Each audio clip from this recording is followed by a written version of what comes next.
আসসালামু আলাইকুম রহমতুল্লাহি ওয়া বারাকাতুহু। প্রিয় দর্শক, আমরা বর্তমানে আছি ইন্ডিয়ার একেবারে বর্ডারের সাইডে। ও সাইডে হলো ইন্ডিয়া, আর এই যে নদীটা এই পাশে হলো বাংলাদেশ। আমরা বাংলাদেশে দাঁড়িয়ে আছি আর ওই সাইডে ইন্ডিয়া। সন্ধ্যা হলে দেখতে পেতেন যে ওই সাইডে বর্ডারগুলোতে চমৎকার আলো জ্বলে। তো এখানে সমস্যা হলো যে অনেক মুসলমান ভাইরা আছে যারা একটা ভুল করে থাকে, সেটা হলো যে এই বর্ডারগুলোর সাইডে অনেক বিজিবি বা ও সাইডে তাদের বর্ডার গার্ডের যে সদস্য যারা আছে, বিএসএফ, তো এরা সামঞ্জস্য করে অনেক সময় ওই মাদকগুলা ইন্ডিয়া থেকে বাংলাদেশে পাচার করে নিয়ে আসে। পাচার করে এবং এলাকার কিছু ব্যক্তিরা থাকে যারা এই মাদকগুলা গোটা বাংলাদেশে প্রচার করে বা সাপ্লাই করে।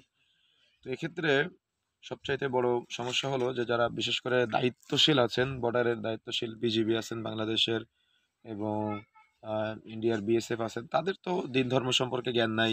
কিন্তু যারা